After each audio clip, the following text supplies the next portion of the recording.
Olá pessoal, é uma honra estar aqui com vocês. Estou morrendo de saudade, espero que a gente volte a se encontrar presencialmente o quanto antes. Eu agradeço aos organizadores da primeira jornada de clínica médica por permitir essa oportunidade, de nos proporcionar essa oportunidade de estarmos juntos via online. Ainda que distante, estamos perto. Pediram para que eu falasse para vocês a respeito de infarto agudo do miocárdio e o eletrocardiograma. Eu pretendo trazer para vocês aqui uma abordagem sobre fisiologia, sobre anatomia, fisiopatologia, uma noção básica de eletrocardiograma e o tratamento do infarto agudo do miocárdio, principalmente o infarto com supra de ST. Eu vou eventualmente tirar a minha câmera para que vocês possam ter uma visão melhor dos slides, tá bem? Então eu vou tirar agora para que a gente possa iniciar e eventualmente eu reapareço. Então, o que diferencia um médico de um robô é que o médico tem um raciocínio clínico. E eu falo do robô particularmente porque o eletrocardiograma é uma máquina. E essa máquina tem se desenvolvido cada vez mais, até que nos últimos anos a gente tem visto eletros que têm capacidade de dar um laudo. Tem várias limitações, a gente não pode confiar apenas nele, mas ele nos dá uma noção de algumas alterações. E nós podemos ser enganados por ele, se por acaso nós não soubermos fazer uma análise desse método gráfico. E o eletrocardiograma, ele representa de forma gráfica a atividade elétrica do coração. Então vamos relembrar aqui, ó, a onda P é a responsável por representar a atividade elétrica atrial, para que logo em seguida venha o QRS, que é a atividade elétrica ventricular. O QRS, veja que ele representa a despolarização do ventrículo. Em seguida, existe o segmento ST, que esse é um alvo do nosso debate hoje, e a despolarização é seguida da repolarização. Então, a manifestação elétrica da despolarização ocorre e, em seguida, ela volta ao seu estado basal com a repolarização. E daí dá origem à onda T, que também é um alvo de estudo para a gente nesses próximos minutos que estaremos juntos. Então, quando a gente vai ver o eletrocardiograma, os estudantes eles morrem de medo. E essa imagem representa muito o que eu vejo de vocês durante o 7º ou 8º semestre, que estamos juntos e vocês em 4 semanas saem com um conhecimento muito melhor de eletrocardiograma depois que vocês param para estudá-lo. Eletrocardiograma tem que ser assim mesmo. Vocês precisam parar, fazer a leitura com calma, com carinho, com silêncio, refletir, anotar, para poder não esquecer mais. E aí você pergunta para o eletrocardiograma, quem é você? E o eletro responde, como assim? Sou seu maior medo. Você me desafiou e disse para nos encontrarmos aqui. Você fala, não pode ser, meu maior medo é grande, forte, ele é intimidador. E o eletro fala, devo confessar que costumo usar uma foto falsa no meu perfil. A gente precisa estudar o eletrocardiograma para entendê-lo. Não vai surgir assim com uma facilidade que é o desejo de todo mundo, com uma luz que vem do além. Mas antes de entrar no eletrocardiograma, como eu prometi a vocês, a gente precisa entender a anatomia das coronárias. Porque o infarto ocorre quando a lesão das coronárias leva a uma lesão no músculo do coração. Então veja, as coronárias, elas são originadas, são as primeiras artérias da aorta. Elas são as primeiras artérias a ponto de que elas surgem dos seios de Valsalva, que são bolsinhas que formam a válvula aórtica. Então veja nessa imagem aqui que a válvula aórtica ela é composta por 3 válvulas, que são válvulas semilunares. Essas válvulas, quando na diástole, elas se enchem de sangue. E ao se encher de sangue, elas permitem que flua para as coronárias. Portanto, um segundo conceito importante. o maior fluxo de sangue nas coronárias ocorre no momento da diástole. E veja que nós temos, basicamente, duas válvulas que são coronarianas e uma que é não coronariana. Tem a coronária direita e a coronária esquerda. Quando a gente vai ver a válvula aórtica, a fisiologia dela, veja bem que imagem linda, ó, sistolitar, sistolitar, sistolitar, sistolitar. Isso. No momento da diástole, ela se fecha, o sangue forma uma coluna em cima dessa válvula e escorre para as coronárias. E ainda fazendo a correlação com a anatomia, veja que do lado esquerdo aqui nessa imagem à direita de vocês, nós temos o tronco da coronária esquerda, por onde eu estou passando o meu mouse, que se bifurca em circunflexa e descendente anterior. Veja que cada uma é responsável por irrigar uma parte do coração. A coronária esquerda é responsável por irrigar o ventrículo esquerdo em sua maior porção, sendo que a descendente anterior fica responsável por irrigar a porção anterior do ventrículo esquerdo, a circunflexa a porção lateral do ventrículo esquerdo, e a coronária direita, que está aqui em amarelo, é responsável por irrigar o ventrículo direito e o septo interventricular. O septo interventricular é irrigado, tem uma irrigação mista, tanto pela coronária direita quanto pela coronária esquerda. Nessa própria imagem, nas duas, na verdade, a gente consegue ver que essas coronárias elas têm um trajeto epicárdico. Esse trajeto epicárdico a gente consegue visualizar quando se faz uma cirurgia cardíaca, a gente consegue ver essas artérias, que são essas mais grossas. E elas emitem ramos e subramos para dentro do ventrículo, para dentro do coração. Ventrículo ou átrio, né? Para dentro do miocárdio. E aí vai formando uma rede por onde passa o sangue e oxigena o coração. Mas perceba que cada artéria é responsável por irrigar uma porção do coração. Então, se eu tiver um infarto, o infarto está mostrando que eu tenho supra, se tem parede lateral, eu vou pensar em circunflexa. Se tem parede anterior, descendente anterior. Se tem parede inferior, eu vou lembrar de coronária direita. Por que eu preciso saber anatomia? Porque o nosso padrão ouro para o diagnóstico de infarto, para o diagnóstico de doença coronariana, é baseado na análise anatômica das coronárias, que é o cateterismo cardíaco. Veja que nessa imagem aqui, eu tenho uma imagem de um cateterismo cardíaco. Isso fica na sala de hemodinâmica, o paciente fica em decúbito dorsal, fica um raio-x em volta desse paciente, fazendo várias imagens e projetando numa tela, onde o médico executor, que é o médico hemodinamicista, né? O médico hemodinamicista ele é um clínico, fez clínica médica, depois fez cardiologia, depois fez cardiologia intervencionista. A formação dele deve estar em torno de 7 anos de formação depois de formado, né? Depois de graduado. Então, através de uma punção numa artéria periférica, numa artéria periférica, é uma artéria radial ou femoral, se joga um fio até o coração, cateteriza aquele seio de Valsalva, né, a bolsinha que eu falei para vocês, se injeta um contraste. E esse contraste vai pintar, vai misturar com sangue e vai pintar as artérias coronárias. E aí a gente visualiza as coronárias. Então aqui eu tenho uma coronária absolutamente normal. Essa daqui é a circunflexa e essa daqui é a descendente anterior. Só para vocês terem uma ideia, a gente consegue fazer uma rotação, vai tirar vários raios-x, né, de frente para o lado, de cima, de baixo, tira vários raios-x e forma um cine, como se fosse um vídeo. Eu vou rodar aqui para vocês e vocês vão ver que quando a gente gira essa imagem, a gente vai ter a percepção de que essa coronária aqui, que é a circunflexa, na verdade ela está indo lá para trás da tela.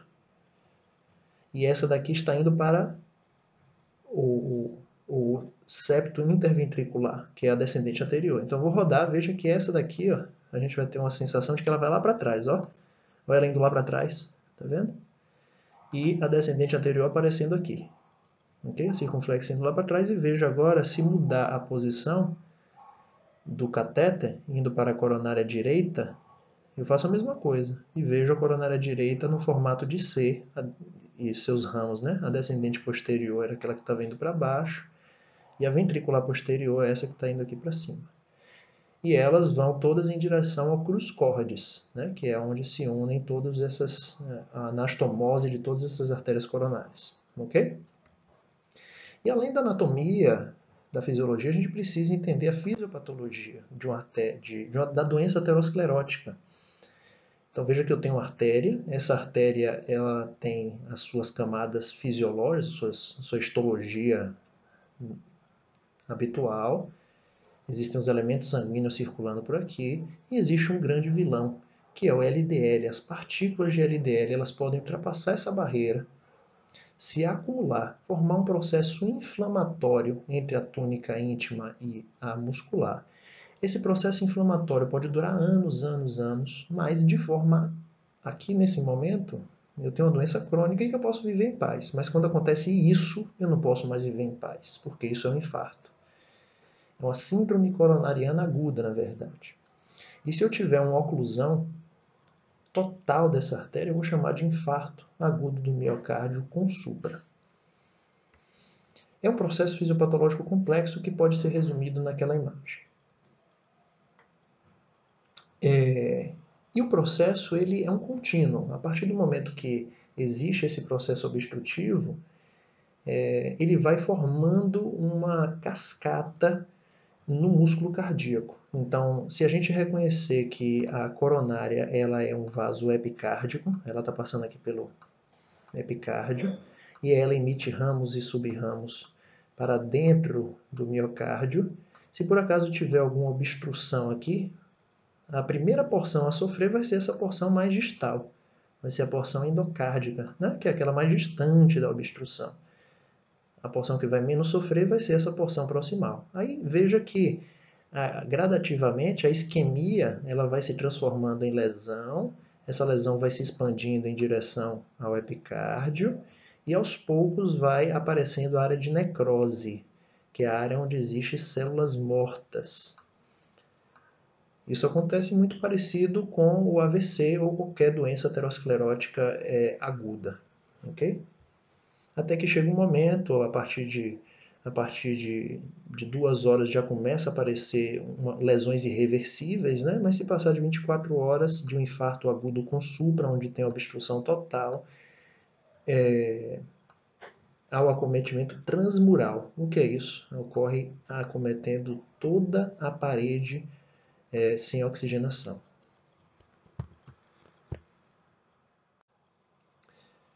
E se eu tiver o acometimento de alguma dessas artérias coronárias, seja aquelas epicárdicas, as mais grossas, ou aquelas mais finas, as subendocárdicas, aquelas mais profundas, eu consigo ter manifestação eletrocardiográfica. E eu preciso entender o racional que está por detrás disso, através da análise do QRS, do segmento ST e da onda T. Isso é o que acontece mais comumente de alteração eletrocardiográfica serão no QRS, no segmento ST e na onda T. Agora, é possível ter um infarto de átrio? Sim, é possível. Só que eu não vou analisar o QRS, segmento ST e onda T. Aí eu vou analisar a onda P e o segmento PR. Só que isso é muito incomum. Infarto de átrio é muito raro. Um supra de PR não é comum de se ver. Por isso que a gente vai focar nesse nosso encontro de hoje no QRS, segmento ST e onda T. E veja, quando tem uma obstrução da coronária, lembra que é um contínuo, né? Isso acontece inicialmente, existe um sofrimento, o sofrimento vai aumentando, as células vão se rompendo, a membrana celular vai se rompendo, vai sendo eliminada alguns marcadores de necrose miocárdica, como por exemplo a troponina, CKMB, e em seguida existe a morte total da célula. É um contínuo, certo? E esse contínuo pode ser representado no próprio eletrocardiograma. A primeira alteração na fisiologia que ocorre no momento de uma isquemia do coração é na diástole. E a diástole é representada eletrocardiograficamente por qual onda? É a onda T. Quando se tem uma isquemia, que é aquele processo inicial de falta de oxigenação de um órgão, no caso do coração, a manifestação vai ser na diástole, então a gente vai ver na onda T. Perpetuando essa isquemia, faltando oxigênio naquela região por um tempo mais prolongado, o que vai acontecer é uma alteração no segmento ST. Então pode ter um supra de ST ou um infra de ST. O supra de ST é aquele que representa uma oclusão total da artéria, um acometimento de toda a parede que é irrigada por aquele vaso que está obstruído. E aí a célula começa a romper as membranas, começa a eliminar as proteínas até o ponto que ela para de funcionar, onde existe a morte da célula. E lembra que o miocárdio ele é um tecido não mitótico, ele não se reproduz novamente. Né? Então, quando ocorre a morte, existe uma sequela, assim como acontece no sistema nervoso central. E quando ocorre a morte, eu tenho aí sim uma necrose e que vai afetar o QRS, que por a sua representação, ele representa despolarização do ventrículo. E nesse momento eu tenho a morte daquela parede do miocárdio, ok? Então veja que quando a gente vai olhar o eletrocardiograma, a isquemia ela é representada aqui na onda T, corrente de lesão é no segmento ST, que aí a gente vai ver o supra de ST na corrente de lesão subepicárdica ou o infra de ST na corrente de lesão subendocárdica. E perpetuando essa falta de oxigenação, a gente vai ter uma área elétrica inativa, ou seja, vai ter uma mudança no QRS através do aparecimento de ondas Q patológicas, que nós vamos ver no caso clínico. Então, o que é que diferencia o infarto com supra? É que o infarto com supra é uma oclusão total da artéria. O sem supra é uma oclusão parcial da artéria. E uma angina instável é a instabilidade da placa, que se eu não fizer um tratamento adequado, principalmente para aqueles pacientes de alto risco, ele pode progredir para um infarto propriamente dito. Veja a diferença na histopatologia de uma lesão coronariana crônica. Olha só, eu tenho aqui gordura, o vaso deveria estar aqui. Ó. A luz do vaso deveria estar aqui. Eu tenho uma placa de gordura dura, envolvida por uma capa fibrótica que impede que a gordura ela se rompa. Essa daqui é uma lesão crônica, que vem ocorrendo ao longo de tempos, enquanto que essa daqui já é uma lesão aguda, onde houve a ruptura de uma fina membrana que protegia a gordura e aquele processo inflamatório da luz do vaso. E aí, quando ela se rompe, leva à formação de agregados plaquetários e uma reação em cadeia dentro do vaso sanguíneo, e a sua oclusão total é um infarto agudo do miocárdio, com supra, a oclusão total. Aí a gente saindo da abordagem da anatomia, da fisiologia, da fisiopatologia, vamos para nos aprofundar sobre o tratamento, fazendo uma abordagem ampla antes da gente entrar no nosso principal objetivo, que é o tratamento e eletrocardiograma. Então veja aqui que do tratamento que nós temos, que eu represento aqui para vocês, é um dos tratamentos mais revolucionários da medicina, que é a ponte de safena. O que é a ponte de safena? É a formação de uma ponte que ultrapassa o local onde tem uma obstrução. Então aqui onde eu estou listando em vermelho tem uma obstrução, essa daqui é uma veia safena. Essa veia safena está ligando a artéria mamária interna. Me perdoe, essa daqui é a ponte mamária, né? Essa daqui é a ponte mamária. A mamária interna, ela foi dissecada do corpo, do tórax do paciente, e a sua porção distal foi feita uma anastomose após a lesão coronariana. Isso permite que o sangue venha, aí já vem no formato de, já vem na sístole, né? Não mais na diástole, o coração faz a sístole, chega aqui na subclávia, vai para a mamária interna esquerda, E ainda na sístole, o sangue passa pela mamária interna esquerda e entra na coronária, fazendo com que ela ultrapasse o sangue da obstrução. Isso permite que aquela porção que estava sem oxigenação, ela receba o sangue proveniente da mamária. Já a safena são essas daqui, ó. São aquelas que são colocadas na aorta, se tiram a veia da perna, né? No caso a safena, ou uma artéria do braço, que seria radial, representado nessa imagem, e se confecciona uma ponte de engenheiro mesmo, né?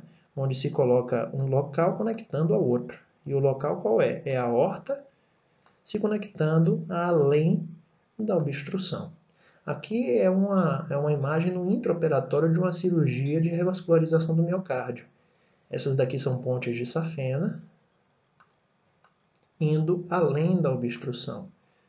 Provavelmente essa daqui é uma descendente anterior e essa daqui uma diagonal. Ok? Uma outra forma de se tratar as doenças coronarianas é através da angioplastia. E a angioplastia é feita como um complemento ao cateterismo. Então, cateterismo cardíaco seria o exame diagnóstico e a angioplastia como o próprio nome diz, né, você fazer uma plástica do vaso. Então, veja nessa imagem aqui que eu tenho um catéter, esse catéter é envolvido por um balão e o médico, ele infla o balão e o balão empurra. Empurra toda a placa de gordura que estava levando à obstrução, empurra ela em direção à adventícia da artéria. E empurrando, ela leva a uma desobstrução, permitindo o fluxo de sangue aqui.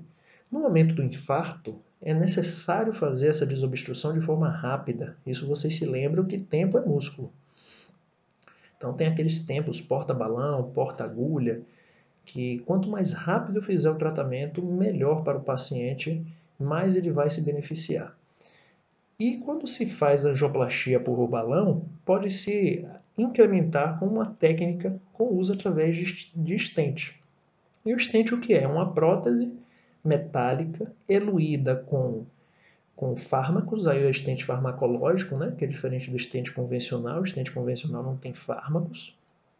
E o balão, na hora que ele é inflado, ele fica grudado na camada íntima da célula, do vaso. Aí se tira o balão e deixa o stent. Para que esse stent não seja, entre aspas, rejeitado pelo organismo, é necessário que se faça uso de antiagregantes plaquetários. Aí vocês conhecem muito bem aspirina e clopidogrel, que deve ser usado aí por pelo menos 6 meses, 1 ano pelo paciente, de forma contínua, de preferência 1 ano, para evitar essa rejeição e a trombose do stent, já que é um corpo estranho, correto? No momento agudo, uma alternativa que se tem quando não está disponível um cateterismo cardíaco é a trombólise.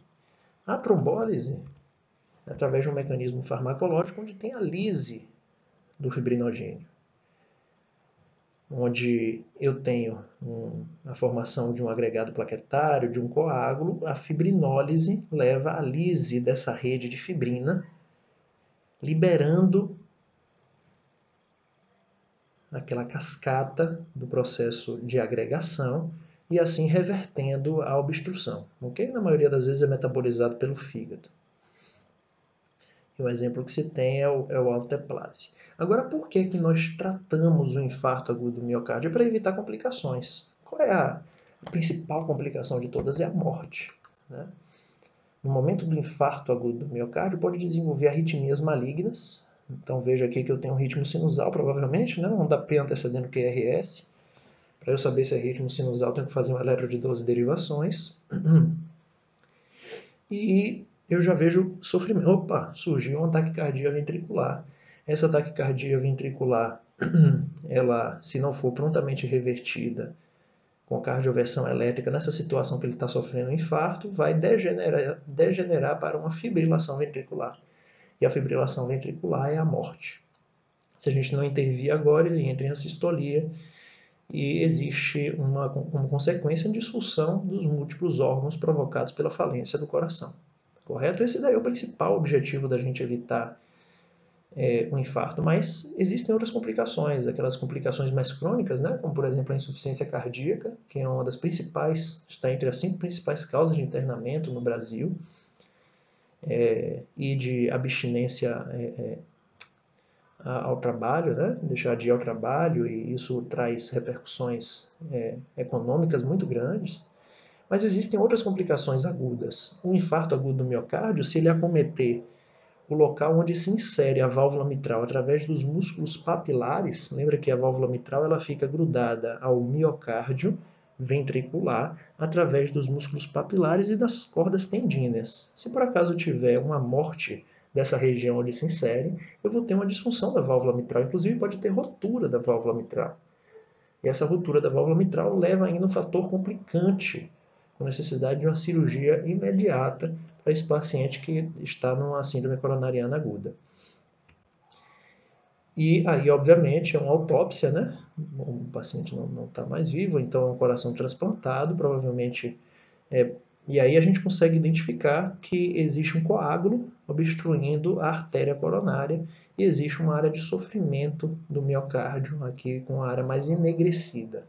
A gente tem que evitar isso. A gente precisa entender o eletrocardiograma, precisa entender uma noção básica do infarto para poder fazer um tratamento eficaz. Uma outra complicação é a rotura do ventrículo. Olha só, isso daqui é o pericárdio e um tamponamento pericárdio cheio de coágulo, ó, que impediu o coração de bater e o indivíduo faleceu por conta da rotura da parede livre do ventrículo. Uma área que é morta, ela perde a sua capacidade de funcionar e leva à rotura, né? Cicatriz, enfim. Então, vamos ao caso para que a gente possa usar tudo que a gente aprendeu agora e poder aplicar.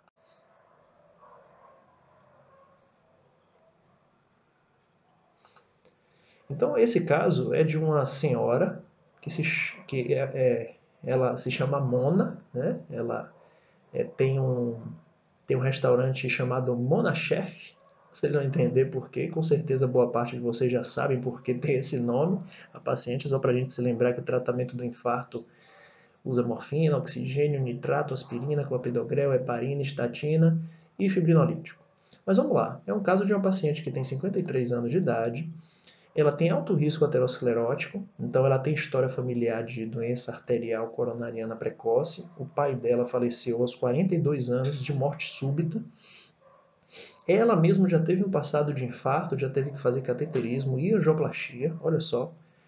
Está em tratamento atualmente para diabetes, hipertensão e dislipidemia e faz uso de medicamentos para tentar parar de fumar. Então ela continua fumando. Então ela tem um quarteto fatal, né? Diabetes, hipertensão, dislipidemia e tabagismo. É uma paciente que tem alto risco aterosclerótico. E foi admitida no pronto-socorro por conta de uma dor torácica tipo A. O que é isso? Na emergência a gente classifica a dor torácica em tipo A, B, C e D. A é aquela que eu tenho certeza que é coronariana. É definitivamente cardíaca. A é a definitivamente cardíaca. A D é aquela que é definitivamente não cardíaca. E existe os intermediários, que é B e C. B é provavelmente cardíaca e C é provavelmente não cardíaca.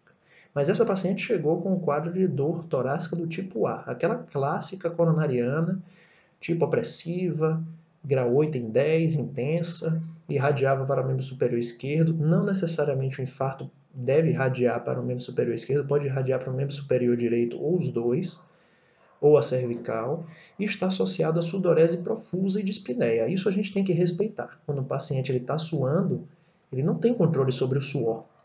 Se ele está suando, a gente tem que respeitar, porque isso daí é um processo de luta do corpo, né?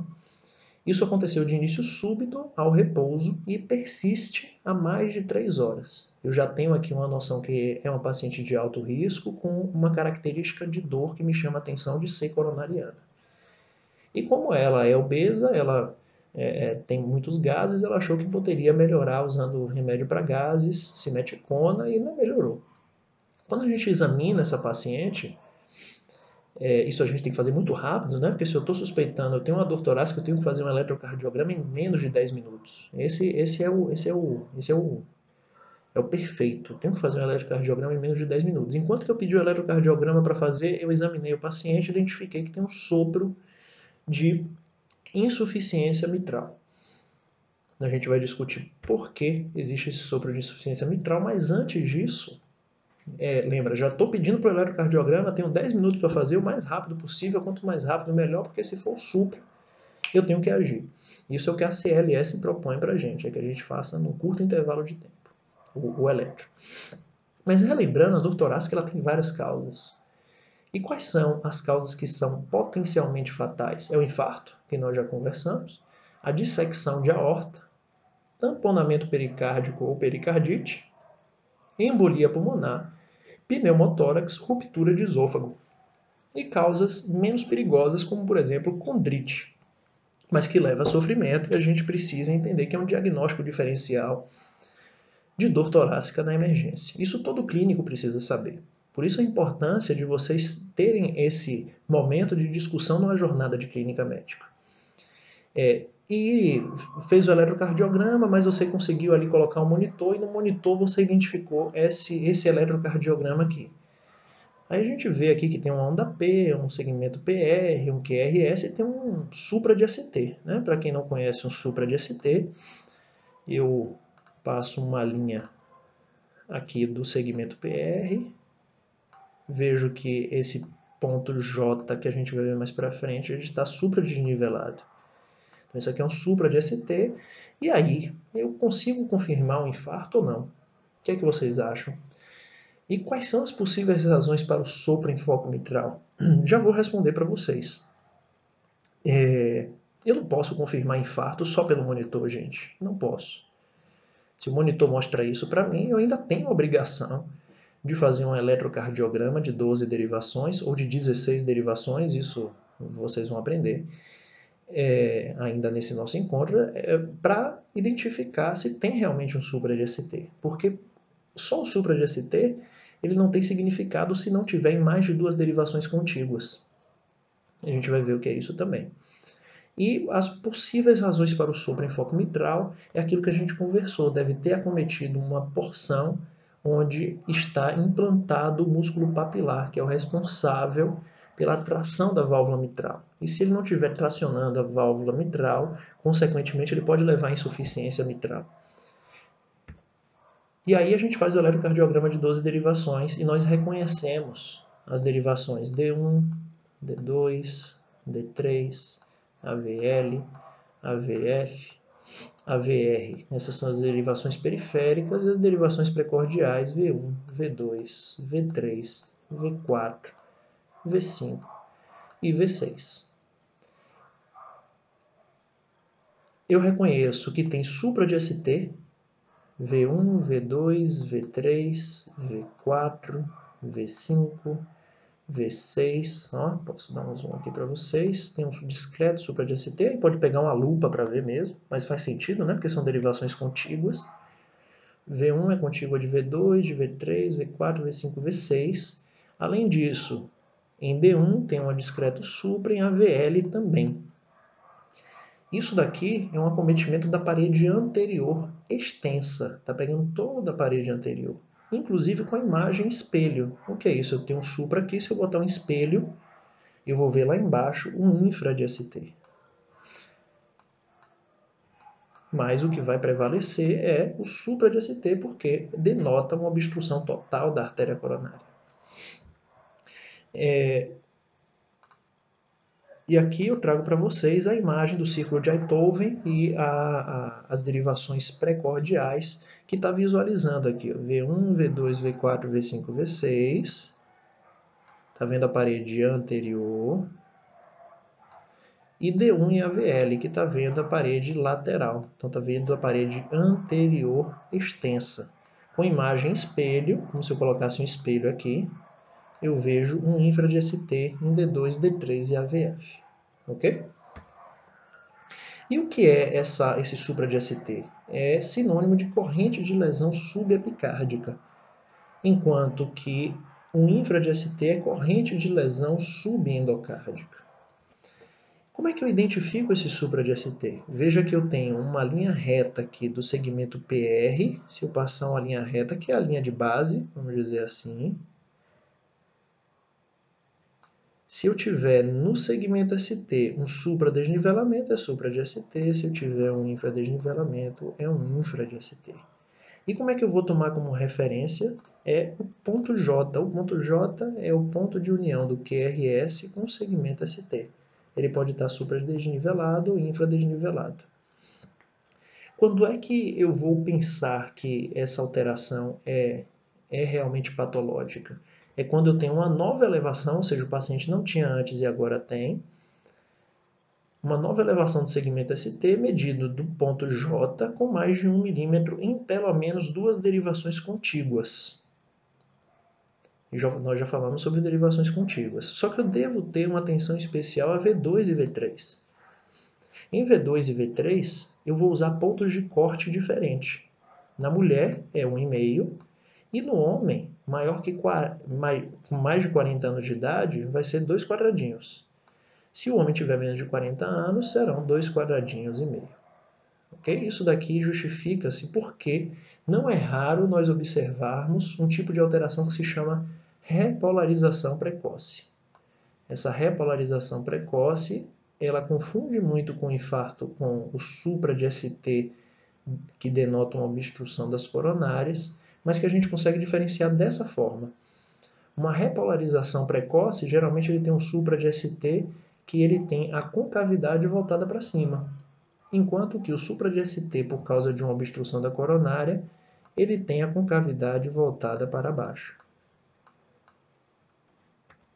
E um outro ponto de corte é V3R, V4R, V7 e V8, que são aquelas derivações que a gente pode colocar no dorso do paciente, que seria além da linha axilar anterior. Né? V7, V8 e V9, ele vai lá em direção ao dorso do paciente para fazer a análise da porção posterior do coração, da porção dorsal. E uma outra alteração que denota um infarto com supra é um bloqueio de ramo novo. Se o indivíduo tem um eletrocardiograma, mostra que nesse eletrocardiograma ele não tem absolutamente nenhuma alteração, e 2 dias atrás era assim, e agora ele tem um bloqueio de ramo esquerdo. Qual é a característica de bloqueio de ramo esquerdo? É que tem mais de 3 quadradinhos de duração do QRS, e em V1 eu tenho um QRS predominantemente negativo, como se fosse uma vala, e em V6 eu tenho um QRS predominantemente positivo, como se fosse uma torre. E se esse é um bloqueio de ramo esquerdo novo, ou presumivelmente novo, eu vou assumir, se o paciente tiver com dor no peito, né, com a dor torácica, eu vou assumir que é um infarto com supra de ST. Então, para essa paciente, eu vejo que tem o supra de ST, como eu falei para vocês, em parede anterior extensa. E além disso, eu tenho uma área elétrica inativa que a gente vai conversar já já sobre ela. Essa área elétrica inativa eu reconheço através da presença de ondas Q. Onda Q, ela não pode passar de um quadradinho. E além disso, ela não pode ser maior do que 1/3 da altura da onda R. Vou repetir. Então, a onda Q ela não pode passar de um quadradinho de duração e ela não pode ter uma altura maior do que 1/3, maior que 30% da onda R. Se ela tiver esses parâmetros fora do normal, eu vou dizer que é uma onda Q patológica. E se por acaso tiver duas derivações contíguas, onda Q patológica, eu vou chamar de uma área elétrica inativa naquela parede.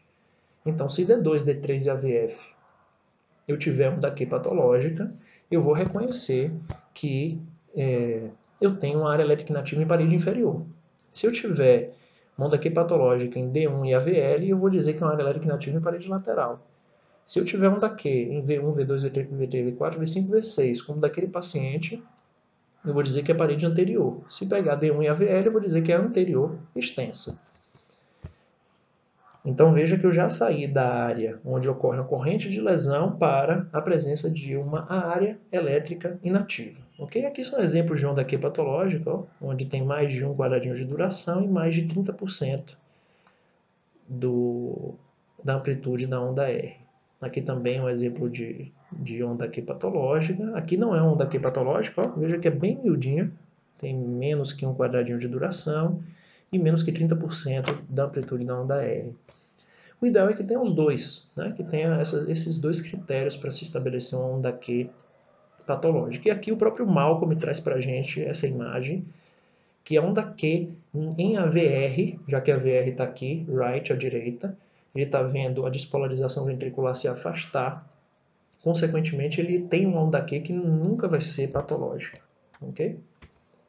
E aí eu tenho um infarto com supra de ST, e agora? O que fazer? E nessa paciente de 53 anos e que tem doença, tem alto risco aterosclerótico, já teve um infarto inclusive e está desenvolvendo um novo infarto. O que é que eu devo fazer? Eu devo ser veloz e furioso. Eu devo ser ágil, não devo perder tempo, mas ao mesmo tempo eu devo tranquilizar o paciente, porque ela está segura, está em suas mãos. E você sabe o que fazer nesse momento. E no paciente com infarto com supra, eu preciso ser rápido. Eu preciso fazer o tratamento adequado para evitar justamente aquela série de complicações que nós conversamos. Então, se o indivíduo te comove, ganha MOV, monitoriza, oxigênio e veia. Dieta zero, a gente não sabe como vai evoluir esse paciente, se vai entrar em edema agudo de pulmão, se a gente vai precisar deixá-lo em ventilação mecânica, entubá-lo, ou fazer algum procedimento invasivo com cardioversão elétrica. Mantê-lo em repouso absoluto, então fazer xixi e cocô é na cama, no leito.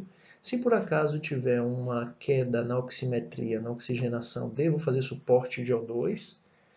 Se tiver uma dor no pé por conta de uma unha encravada, eu devo evitar o anti-inflamatório ou corticoide, mas ao mesmo tempo eu tenho que controlar a dor, porque a dor ativa o sistema adrenérgico e piora a situação do paciente. Devo interná-lo em UTI e devo tomar atitudes para reduzir a morbimortalidade desse paciente utilizando o mnemônico Monab-Chef, que vocês conhecem muito bem.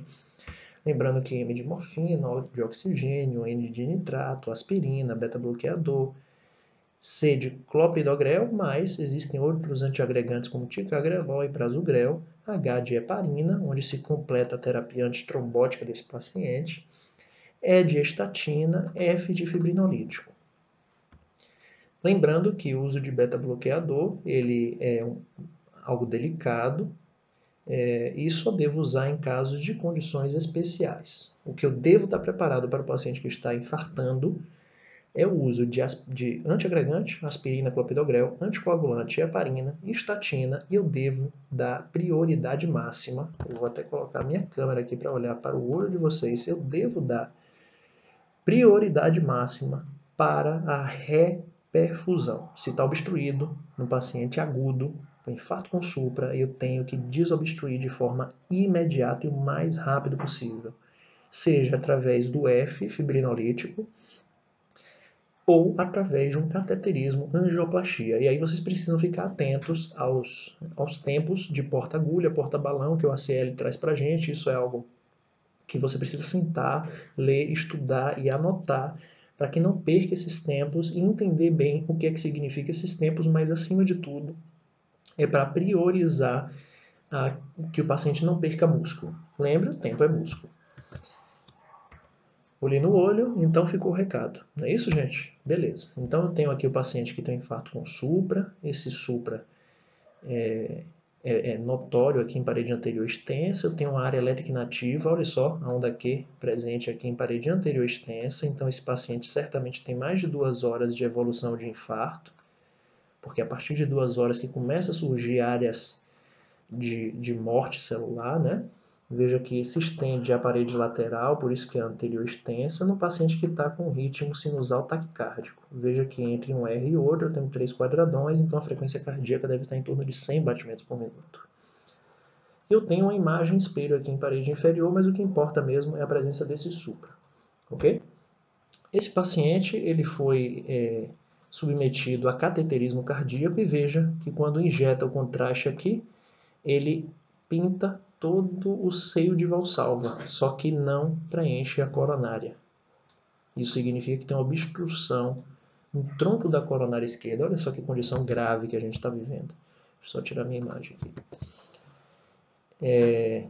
E, graças ao bom Deus, esse paciente fez o cateterismo e teve tempo hábil de fazer uma angioplastia, onde se colocou um stent no tronco da coronária esquerda, e esse stent envolveu a circunflexo e descendente anterior. Ok?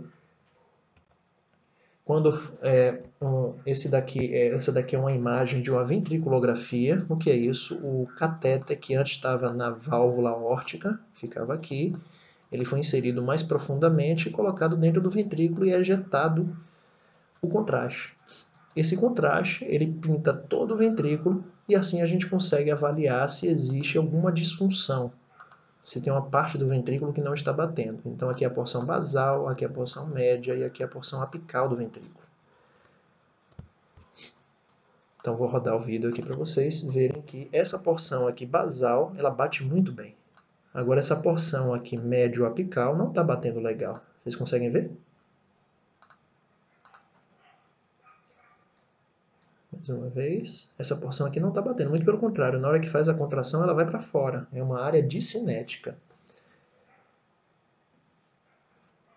Veja como é normal, ó. Ó, formando todo o ventrículo, ele contrai em direção à aorta. Esse daqui é o normal e ali era daquele do paciente, ok? Beleza, gente? Então vamos para um outro caso, para que a gente reflita também sobre a abordagem terapêutica e o eletrocardiograma. Eu tenho um paciente do sexo masculino, é empresário, por natureza ele é estressado, ele tem 59 anos, tem os fatores de risco ateroscleróticos dele, é que ele é muito estressado, tabagista, e veio por conta de dor precordial do tipo A. Olha só, tipo opressiva, intensa, associada a sudorese, náuseas, desencadeada subitamente ao repouso. Veja que essas doenças, essas síndromes coronarianas agudas, elas não necessariamente são desencadeadas depois de algum esforço ou de algum estresse emocional, como acontece na doença crônica. Ela pode ocorrer de forma súbita ao repouso. E aí ele procurou rapidamente assistência médica quando realizou o seguinte ECG. Ele mora do lado, né? Ele mora do lado ali de um hospital. Ele saiu de casa e foi para a emergência quase que em menos de uma hora. E na emergência foi visto esse eletrocardiograma. Eu vejo aqui que tem D1, 2, 3, AVR, AVL e AVF. V1, V2, V3, V4, V5 e V6. E aqui D2 longo, ok? Eu vejo que o ritmo é sinusal, tem onda P presente em D1, D2. A VF eu não vejo muito bem, a VR eu vejo que é negativa, um ritmo regular, com onda P precedendo o QRS, eu vou dizer que esse ritmo é sinusal, correto? Esse paciente eu vejo que tem um supra de ST em parede inferior, lembra? Aqui, parede inferior, porque pega D2, D3 e AVF. E eu já tenho a formação de uma onda Q aqui, ó. Ela não é tão expressiva quanto daquele paciente, mas tem ondas Q aqui em derivações contíguas, a gente chama essas ondas Q patológicas de área elétrica inativa. E nesse próprio eletrocardiograma eu vejo que tem imagem espelho aqui, ó. Aqui o paciente deve ter tossido ou o eletrodo deve ter se deslocado, né? Então a gente vai desconsiderar isso porque está mexido assim, é artefato. Vamos olhar isso daqui, ó. Veja que existe um infra de ST. Esse infra de ST pode ser uma imagem espelho, ó, infra de ST em V1, V2 e V3. Pode ser uma imagem espelho de um supra de ST de V7, V8 e V9. Por isso que nesse paciente eu tenho que fazer o eletrocardiograma de 16 derivações. Deixa eu tirar minha imagem aqui. Por isso que eu tenho que fazer um eletrocardiograma das 12 derivações convencionais, mais as derivações dorsais e os R's, V4R e V5R. Que assim eu consigo analisar se existe acometimento do ventrículo direito. Correto? Ou da parede posterior do ventrículo esquerdo. Então, eu identifiquei que eu tenho um infra de ST em V1, V2, V3. Isso pode ser a imagem espelho de V7, V8, V9, que pode ter um supra de ST aqui. E aqui já é suficiente para eu reconhecer que tem um supra, eu tenho que ser veloz e furioso. Beleza? E nesse paciente, veja só o que aconteceu. Ele teve supra de ST, a gente vai fazer o Monab-Chef, né? Aí, aliviador, monocordil, oxigênio, nitrato, aspirina, clopidogrel, estatina, etc. E eu tenho que, qual é o recado? Olhando no olho, eu tenho que reperfundir a coronária, eu tenho que abrir a coronária. E naquele momento, o médico não tinha a angioplastia e não conseguiria fazer o transporte do paciente em tempo hábil. E, consequentemente, foi optado por fazer a fibrinólise, que eu mostrei para vocês o mecanismo de quebra da rede de fibrina, com a streptokinase, que é um fibrinolítico. E eis que, 1 hora após a infusão, a dor torácica, que era contínua, parou. Esse paciente parou de ter dor torácica, que é um critério de reperfusão, um critério de que houve abertura do vaso. Existem outros critérios de reperfusão, mas esse que eu vou mostrar para vocês é um que é importante abordar aqui, que a gente está discutindo sobre eletrocardiograma. Veja o que acontece com esse paciente. Ele tinha antes um eletrocardiograma em ritmo sinusal, que nós conversamos, né?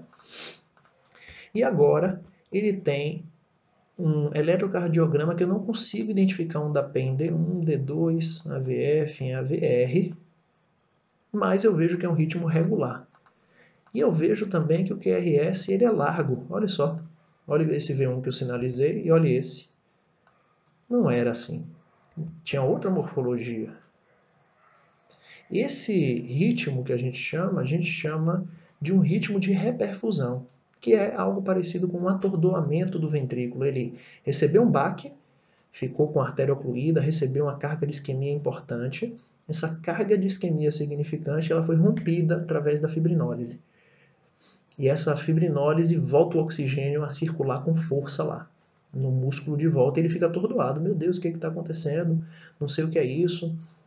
Estava obstruído, agora não estou mais. Vou pirar. Aí ele pira e dá origem a esse ritmo que a gente chama de ritmo idioventricular. RIVA, acelerado. Ritmo idioventricular acelerado, que é um ritmo ventricular, né? Veja que RS largo, não tem onda P, e está com a frequência cardíaca um pouco mais acelerada do que o esperado para um ritmo ventricular. Por isso se chama RIVA, que é um ritmo de reperfusão. Se o paciente melhorou da dor e eu tenho RIVA, é um sinal de que eu tive sucesso na reperfusão desse paciente. Só que veja só o que acontece com esse paciente. Em menos de 24 horas, ele melhorou, né? Ficou bem, mas ele voltou a sentir dor no peito. Ele teve uma nova dor torácica e um supra de ST, no mesmo lugar, na parede inferior. Então, tinha desobstruído, graças à fibrinólise e à atenção do médico que fez o Monab-Chef, e ele teve um novo infarto. Ele reinfartou exatamente naquele local. E aí ele vê novamente um supra de ST. E aí o que tem que ser feito? Tem que ser encaminhado para o cateterismo de emergência. Aí tem que ser rápido. Habitualmente, esse paciente que faz fibrinólise, ele tem que ir para o cateterismo depois da fibrinólise, em 24 horas, no máximo 48 horas depois da fibrinólise. Mas esse paciente, ele evoluiu com um novo infarto, então ele foi antes das 24 horas, foi o mais rápido possível, o médico encaminhou para o cateterismo cardíaco. Aí já tinha conseguido espaço numa regulação, encaminhou para um hospital que tinha cateterismo, e quando avalia a coronária direita, identifica que tem uma obstrução aqui, ó, onde deveria passar a artéria, ela está obstruída, não passa sangue nenhum. E durante o próprio cateterismo foi feita uma angioplastia e olha, a artéria que antes estava ocluída, agora ela está aqui abertona, permitindo que o paciente tenha o músculo dele perfundido de volta. Ok? Nesse paciente, isso daí foi importante para notar a importância de vocês, como deve ser incessante a busca pela reperfusão de um paciente com infarto com supra, que é uma das condições mais graves de emergências clínicas que nós vivemos. Mas eu vou seguir adiante nesse caso. Foi feito um ecocardiograma e o ecocardiograma mostra que a parede inferior do ventrículo ele não bate direito. Então, você não precisa entender muito de ecocardiograma, mas se eu mostrar para vocês aqui que isso daqui é um ventrículo esquerdo, esse ventrículo esquerdo, próximo dele tem um ventrículo direito, e o ventrículo esquerdo está cortado assim, ó, de forma transversal. E o normal seria ele bater por completo, todas as paredes. Mas veja que quando eu vou analisar essas bordas aqui se aproximarem, ó, essas bordas aqui se aproximarem, eu identifico que elas não se aproximam tanto quanto deveria. Olha só. Opa. Ó, essa porção aqui inferior, ela não está batendo bem, é uma zona hipotalámica. talvez acinética, não está batendo. Essa porção aqui está um pouco hipo, né? Ela bate um pouquinho, talvez sendo repuxada por esse, mas essa porção aqui não bate nada, nada, nada. Vou voltar aqui para vocês verem. Que é exatamente a parede inferior, aonde tinha tido o infarto. Aí a gente espera, que já que esse paciente foi bem tratado, que essa área que não está batendo direito, ela volte gradativamente a recuperar a sua função. Por mais que o miocárdio não seja um órgão mitótico, ele consegue reduzir o processo da cascata inflamatória, receber oxigênio e voltar desse atordoamento provocado pela isquemia. Ok? E para a gente finalizar, vamos a esse último caso, espero que dê tempo. Esse caso é um caso interessante, que representa a realidade da gente. É de uma paciente do sexo feminino, que tem 47 anos, é hipertensa desde os 30 anos, então ela tem 17 anos que tem hipertensão, e diabética tipo 1 desde os 9, olha só, ela tem 40 anos de diabetes, tem mais tempo de diabetes do que você de vida. Apresenta dor torácica do tipo pontada, de início a um mês, que piora os esforços físicos, mas também piora a inspiração profunda. E essa dor aqui para vocês é dor tipo A? Tá parecendo não, né? Piora a inspiração profunda? Poxa, eu sei que piora os esforços, mas não tá me convencendo muito que essa dor é definitivamente, né, coronariana. Posso até dizer que é dor tipo B, mas A não é não. E você a leva, a sua prima, né, imediatamente ao pronto-socorro. Então aí sim, foi menos de uma hora, levou sua prima para o pronto-socorro, porque no encontro de família ela se queixou de dor torácica, de característica semelhante, desencadeada após discussão com seu tio. Desta vez era de forte intensidade, persistente e associada à sudorese. Ó, a sudorese aqui, que a gente tem que respeitar, é a suadeira. Lembra que paciente diabético confunde muito a gente, né? Porque tem neuropatia associada, neuropatia sensitiva, pode fazer com que a dor seja diferente de um paciente não diabético. Então, por mais que essa dor aqui não tenha uma característica do tipo A, eu preciso dar atenção à paciente.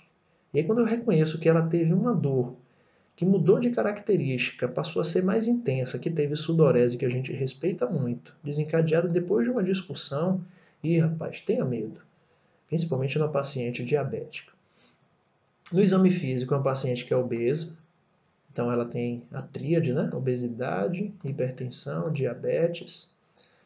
Chegou hipertensa e no exame físico não tinha mais alterações. O eletrocardiograma foi feito em menos de 10 minutos. E então assim, ela teve a dor torácica foi ali perto do hospital, foi direto para o hospital. Chegou no hospital, fez o eletrocardiograma que tinha essa alteração aqui, essa alteração. E aí mostra pra gente, ó, doutor, eu tinha esse eletrocardiograma antes. Eu tinha esse e agora estou com esse. Eu tinha esse e agora eu fiquei com esse. Vamos analisar esse eletrocardiograma que ela tinha antes. Ó, um eletrocardiograma em ritmo sinusal, com onda P positivo em D1, D2, AVF negativo em AVR, com onda P precedendo QRS e um ritmo cardíaco regular. Vamos ver a frequência cardíaca? Então eu tenho aqui 3 quadradinhos e meio, 300 dividido por 3 quadradinhos e meio dá menos que 100 batimentos por minuto, é um ritmo cardíaco regular, sinusal, normal, ok? Se eu for identificar o nosso alvo, que é o segmento ST e a onda T, veja que não tem alterações, não tem supra, absolutamente normal. A onda T está normal, a gente vai ver o que é uma onda T normal. E aí quando eu vejo esse eletrocardiograma, olha só a onda T como é que está. Está invertida, está apiculada, está simétrica. Está com uma morfologia completamente diferente. Olha só esse V4, V5 e V6, ó, que coisa aberrante. Quando eu comparo com o normal, ó, V5, V6, ó, V4, V5 e V6. Veja como alterou a onda T. Ela mudou de polaridade, ela se tornou negativa e se tornou aguda. Essas ondas agudas a gente tem que interpretar como algo de muito alto risco. Por quê? É uma alteração que está ocorrendo no momento de dor torácica, uma alteração dinâmica da onda T. Isso é de alto risco, mostra que existe uma instabilidade na doença coronariana dela.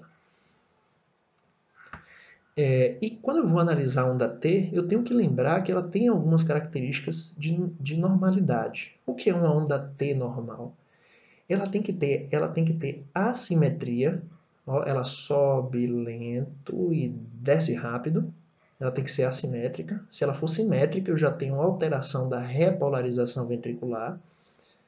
Lembre-se que a onda T é um fenômeno de repolarização ventricular. Então, se eu tiver uma onda T que seja simétrica, ó, toda bonitinha, já tem uma alteração da repolarização ventricular. Uma outra característica é que ela tem que ter a mesma polaridade do QRS. O que é isso? Se o QRS é predominantemente positivo, a onda T ela tem que ser predominantemente positiva. Ok? Se por acaso ela for negativa, eu vou dizer que tem uma alteração da repolarização ventricular. E uma outra característica, para finalizar, a característica da onda T, é que ela tem que ter 10 a 30% da amplitude do QRS todo. Então vamos ver aqui como é que estava desse paciente. Ó, aqui eu tenho um QRS de 10, 20, 30 quadradões e eu tenho uma onda T de 10 quadradões. Aí, para essa característica de amplitude, eu estou entre 10 e 30%. Não, me perdoe, 30% de 30 é 9, não é isso? Então, eu já tenho mais de 9 quadradinhos, eu tenho alteração da repolarização. Qual é o outro critério que eu tenho aqui? Uma onda T apiculada, ela é simétrica. Ó. E além disso, tem uma polaridade diferente, principalmente se a gente for ver aqui, ó, positiva, negativa. E, rapaz, tem alteração da repolarização ventricular em todos os aspectos. Né? Essa daqui talvez um pouco mais assimétrica, mas quando a gente vai fazer a análise das demais, tem alterações simétricas. E aqui eu tenho, e aí vocês devem anotar isso no caderno de vocês, uma onda T hiperaguda. Isso daqui é muito perigoso. Daí para virar um infarto com supra, uma oclusão total da artéria, ela é um passo, tá? Então eu identifiquei que eu tenho alteração da repolarização. Aqui é um outro exemplo de alteração da repolarização que pode ocorrer em um paciente que tem sobrecarga de ventrículo esquerdo, tá? Mas não é o alvo do nosso encontro hoje. O alvo do nosso encontro é a isquemia apresentada na onda T. Veja que é diferente aqui, que a isquemia leva a uma onda T que é simétrica. Na sobrecarga é uma onda T que é assimétrica. Mas vamos seguir adiante. Então, deixa eu olhar no olho de vocês. Eu tenho um raio-x do tórax dessa paciente que foi normal. Os marcadores normais. Lembra marcadores? A troponina, CKMB. E houve melhora da dor e dos níveis tensionais. Sua prima está retada com você. Ela disse que quer ir embora de qualquer jeito porque está tudo bem, os exames estão normais, eu não quero mais ficar aqui. Já estou melhor da dor. Você repetiu meu eletrocardiograma estava alterado, agora já ficou normal. Você vai querer me manter aqui mesmo? Tem certeza? E aí, o que é que você vai fazer? Quem está ligado vai lembrar que se ela chegou com 1 hora de dor, a gente tem que seriar os marcadores. Vocês se lembram disso? Aí tem que colher mais um, talvez mais 2, quem sabe 3 marcadores de necrose miocárdica para a gente ter certeza que não houve um aumento progressivo desses marcadores de necrose miocárdica que denote um infarto sem supra. Porque até agora eu não vi nada com supra. Né? Mas eu fiz um eletrocardiograma, fiz outro e melhorou, inclusive. Ela está bem. Para essa paciente, foi seriado os marcadores a partir de 3 horas, 6 horas, 9 horas do início da dor. E esses marcadores continuaram normais. Ela melhorou da dor. E aí? E agora? Aí eu faço uma análise das curvas, né, da CKMB, da troponina, e identifico que essa paciente não está com um infarto. Agora, o infarto é uma das manifestações das síndromes coronarianas agudas. Vocês se lembram quais são as síndromes coronarianas agudas? É o infarto agudo do miocárdio, que pode ser com supra ou sem supra. Mas uma outra manifestação que se tem é a angina instável, onde não tem alteração de marcadores. Na angina instável, eu pergunto para vocês, e agora? O que fazer? O raciocínio é muito parecido com o do infarto com supra, onde a gente tem que fazer alívio da dor, no caso morfina, oxigênio, nitrato, fazer antiagregação, anticoagulação, só que a gente não faz mais fibrinolítico. Assim como no infarto sem supra, a gente também não faz. Mas quando a gente trata sobre a síndrome coronariana aguda, a gente tem que lembrar que existe paciente de angina instável que é de alto risco, como por exemplo essa paciente que tem alteração dinâmica do STT. E esse paciente precisa ficar internado, precisa fazer uso de medicações que reduzem mortalidade, como aspirina, clopidogrel, estatina e anticoagulante. E, a depender do raciocínio, eu preciso fazer uma estratificação precoce dele, um cateterismo cardíaco, por exemplo. Ou posso fazer uma estratificação não invasiva, como teste ergométrico, cintilografia. Isso daí já leva ao nosso próximo encontro na segunda jornada de clínica médica, que eu espero encontrar vocês no outro momento. Tá bem? Espero ter sido útil para vocês. Agradeço muito a participação. Me sigam lá no Instagram, tem alguns vídeos no YouTube, a gente pode conversar também por essas redes sociais, tirar dúvida. Se tiver alguma pergunta sobre a aula, ou se eu tiver falado alguma coisa que saiu de forma equivocada e você notou, não tenha vergonha, pode mandar uma mensagem para mim que a gente troca uma ideia e, se for necessário, a gente faz as devidas correções. Tá bem? Bom encontrar vocês, um beijo, fiquem com Deus e aproveitem a jornada. Tchau, tchau.